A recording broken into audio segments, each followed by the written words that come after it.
이론이 아무리 좋아도 존재하는 걸 어떻게 막아요? 안녕하십니까, 프로이트입니다. 이번 시간에는 지난 베스트셀러였던 이 미움받을 용기에 대해서 이야기를 좀 해보고자 해요. 그 기존 영상을 찍으신 분들 내용들을 좀 살펴봤어요. 그런데 대부분 다 이 책에 대한 칭찬이고 비판은 그렇게 많이 보는 것 같지는 않습니다. 그런데 이런 책도 비판은 좀 할 필요가 있겠죠. 나온 지 이미 오래됐는데 이 책은 제가 그 대돈 주고 샀으니까 비판할 권리도 있겠죠. 제가 프로이트 전문이지만 프로이트도 비판을 받아야 돼요. 뭐 락강도 프로이트를 비판하기도 있고요. 다른 학자들도 프로이트 비판에 대해서 지도를 하는데, 그런데 프로이트를 모르고 비판을 하는 사람들이 굉장히 많단 말이에요. 특히나 뭐 성용 문제라든가 아니면 뭐 발달 단계 문제 이런 것에 대해서는 구체적으로 프로이트에 대해서 잘 모르면서 무조건 비판을 하는 경우가 있습니다. 사실 이 미움받을 용기라는 책에서도 제가 그런 점들을 좀 많이 관찰을 했어요. 그래서 제가 이 책을 처음 사고 한번 읽고 그냥 던져놨던 책입니다. 이 책에 등장하는 철학자가 보여주는 프로이트 이해가 과연 어떤 이해냐 하는 걸 여러분들과 함께 나눠보고자 하는 겁니다. 시작하는 부분을 읽어보면요, 토론처럼 논리 전개를 시작을 해요. 한 청년이 철학자한테 논리적인 도전을 하는 거죠. 저도 처음 읽었을 때는 이런 장면이 참 재밌어 보였어요. 그런데 좀 나이 들면서 다시 한번 보니까 그런 생각이 들더라고요. 과거에 북한 주체 사상에 빠져든 사람들이 있었어요.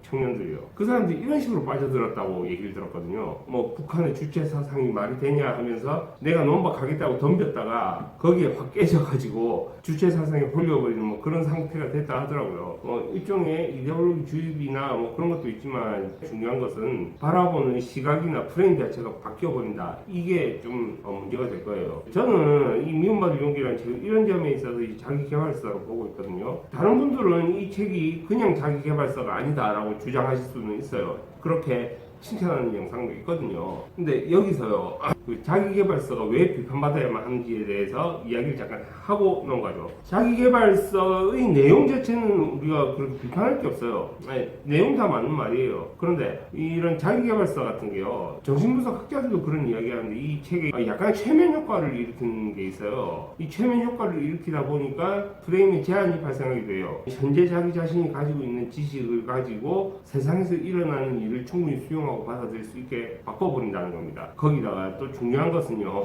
제가 임상 현장에서 신경증을 다루고 있잖아요. 그때도 이런 문제가 등장해요. 어떤 자기개발서에서 나오는 방법을 하다가 그 방법이 안 되니까 좌절하게 되고 그 결과로 신경증 발병으로 이어지는 케이스가 있었습니다. 이 시각이 제한되면서 현실하고 충돌이 일어났을 때 자기개발이 아니라 그 반대작용도 일어난다는 거죠. 병을 일으킬 수도 있고요. 자기개발서의 저자들은 대부분 자기 방식을 제안하는 겁니다. 세상을 이렇게 볼 수도 있고 이러고 하면 잘 할 수 있다 이렇게요. 그 쉬운 설명이 재밌으면 받아들이고 그게 옳다라는 인식이 생겨요. 그렇게 이제 자기 생각이 분명하다고 믿게 되면요, 감정적 에너지 투자가 생깁니다. 이 감정적 에너지 투자가 생기고 나면 내가 옳다는 생각에 반대하는 사람이 있으면 그 사람에게는 이유 불문하고 좀 안 좋은 감정이 생길 수도 있어요. 일단 넘어가서요, 이 책에서 이야기하는 프로이트는요, 대부분 부정입니다. 귀신이 치료하는 철학자가 아들러를 했잖아요. 이 아들러는 어떤 사람이냐, 정신분석 배운 사람이에요. 그리고 그걸 나중에 자기 나름대로 가공을 해서 개인 심리학을 만들었습니다. 그런데 아들러가 프로이트를 비판하는 게 자신의 이름을 널리 알리는데 도움이 되지 않았을까 하는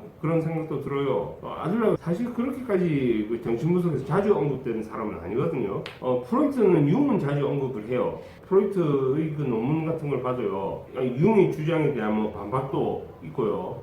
또 오토 랑크 같은 경우에도 오토 랑크가 탄생부라는 이야기 했단 말이에요. 거기에 대한 반박도 이제 논문을 써요. 그런데 아들러는 거의 안 나와요. 아들러가 언제 나오냐면 지금 제 기억에 있는 거는 아들러는 거기서 나옵니다. 나르시시즘 성을 쓸 때요, 이 용어를 결정할 때 융하고 아들러한테서 프로이트가 의견을 좀 받았나 봐요. 그때 아들러가 남성 한거라는 이야기를 했다. 그 정도만 나와 있습니다. 그 이외에는 아들러가 그렇게 나오지 않아요. 아들러가 프로이트를 비판했다고는 하는데요, 아마도 그 프로이트 비판은 그 당시에는 가장 적절한 마케팅 아니었나 하는 생각이 들어요. 왜냐면 그 프로이트가 세계적인 인물이 됐잖아요.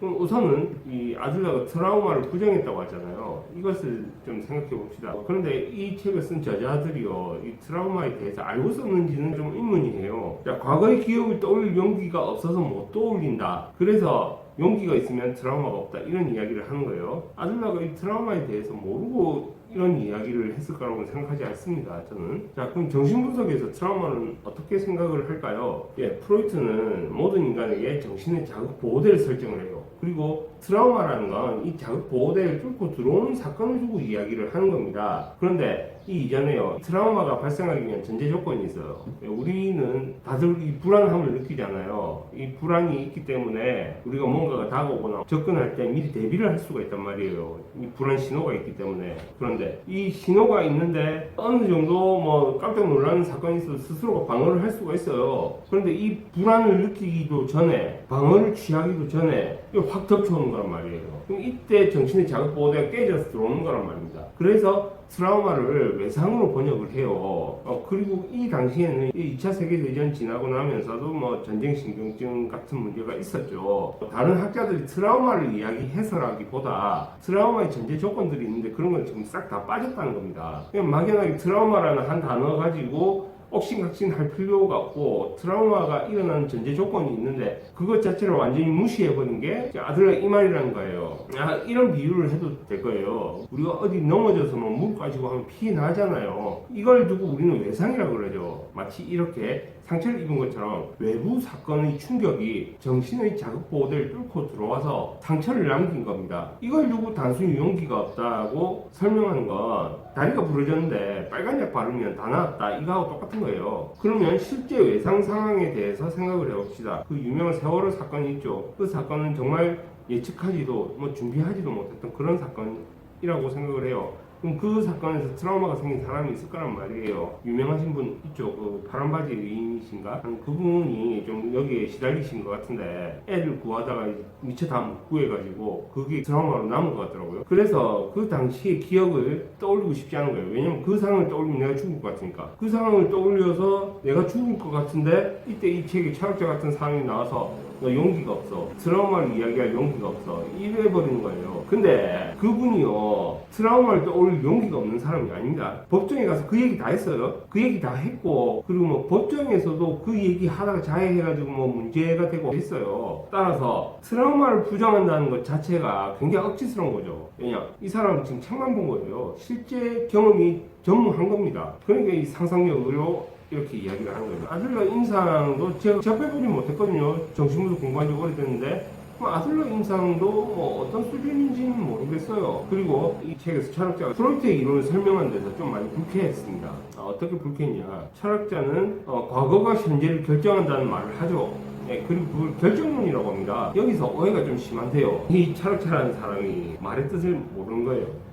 프로이트도 이런 결정론에 대해서 이야기를 하죠. 정신결정론이라고요. 아들러도 그런 내용을 알았을 겁니다. 정신결정론이라는 건요, 정신은 자연보다 더 엄격하게 그 원인을 따지냐는 말입니다. 예전에는 잘 안 나왔는데 요즘에는 그 상담사 시험 문제집을 봐도 이 내용이 나와 있어요. 그런데 이것을 두고 이제 과거가 현재를 결정한다는 식으로 이해하는 건요, 프로이트에 대해서 조잡하게 이해하고 있다는 겁니다. 정신의 원인이 있다, 이거하고 과거가 현재를 결정한다는 거 전혀 다른 얘기예요. 우리가 과거에서는요, 우리 정신 구조가 형성되고 갈등 처리 방식들이 만들어져요. 나름의 구조를 가지고 현실을 경험하면서 그 내용들이 계속 변합니다. 그런데 과거가 현재를 결정한다, 과거에 내가 어떻게 살았기 때문에 현재가 어떻게 된다, 이렇게는 보지 않아요. 이런 걸 두고요, 조잡한 정신분석, 그렇게 말을 해요. 그러니까 멜로 퐁티 같은 현상학자들은요, 정신분석을 단순하게 가공한 것들을 보고요, 이 영민식의 정신분석이 좀 그래요. 퇴폐적이라고까지 이야기를 했습니다. 왜냐면 이 어려운 거 다 잘라먹고 사람도 관심 가질 만한 것만 모아가지고 이게 정신분석이라고 짠 보여주거든요. 그런데 핵심 이론 같은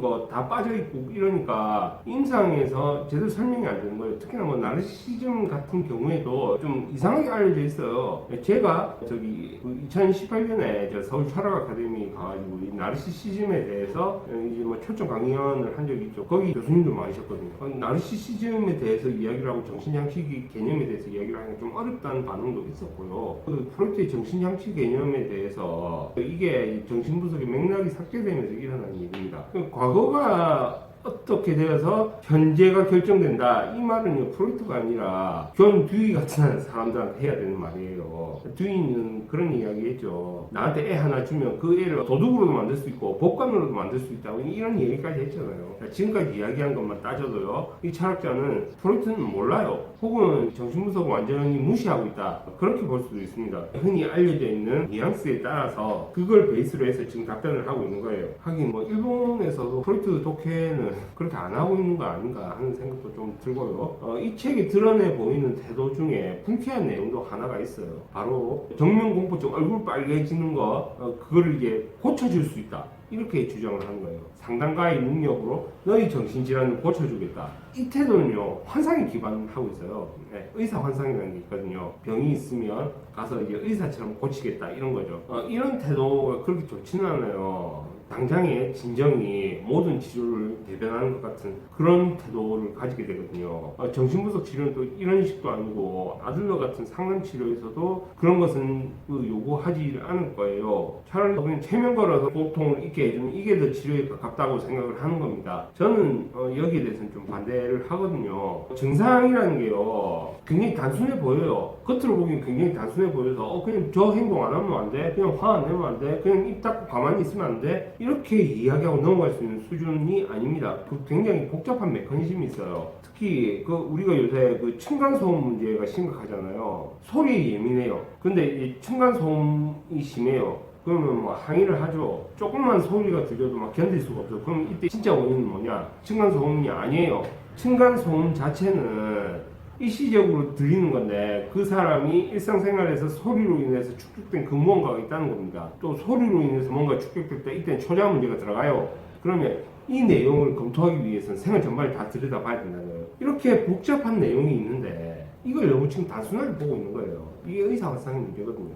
그리고 이런 내용들을요, 인간관계에서 나타나는 갈등으로 생각할 수 있을까요? 인간관계에서 갈등이 생겼다, 그래서 이제 신경증이 발병했다, 이렇게 얘기를 할 수 있을까요? 어떤 사람, 어떤 상황 때문에 신경증이 발병했다고 생각하는 경우가 있어요. 너 때문에 내가 우울증이 걸렸다, 이런 얘기 하잖아요. 그런데 신경증의 발생은요, 뭐 때문에 걸렸다 이런 게 아니라요, 어떻게 발생했는가가 더 중요해요. 정신분석은 누구나 다 갈등을 하고 있다고 보고 있습니다. 근데 그 해결 방식을 어떻게 선택하는지에 대해서 주목을 하는 거죠. 어떤 사람과 이 인간관계를 가지고 있는데, 그러면 이 사이에 갈등이 있으면 위로를 해줄 수가 있죠.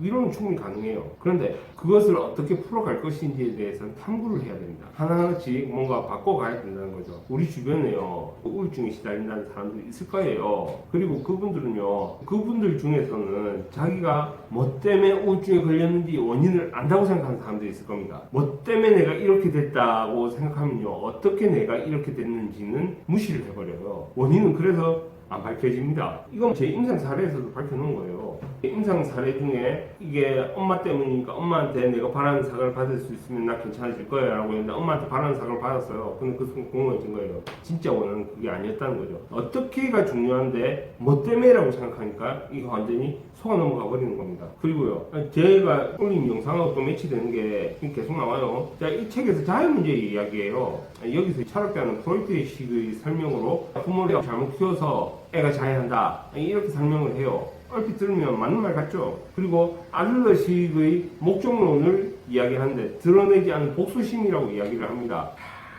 이 철학자는 프로이트는 아예 몰라요. 그리고 그 임상도 없는 사람이라고 봐야 돼요. 이 사람이 철학자지 뭐 임상하는 사람이겠습니까? 아들러 해가지고 치료 능력이 있으면 치료를 하겠죠. 자, 그러면 이 자해 사례는 제가 영상으로 제작한 게 있거든요, 사례가. 자, 그럼 애가 자해를 해요.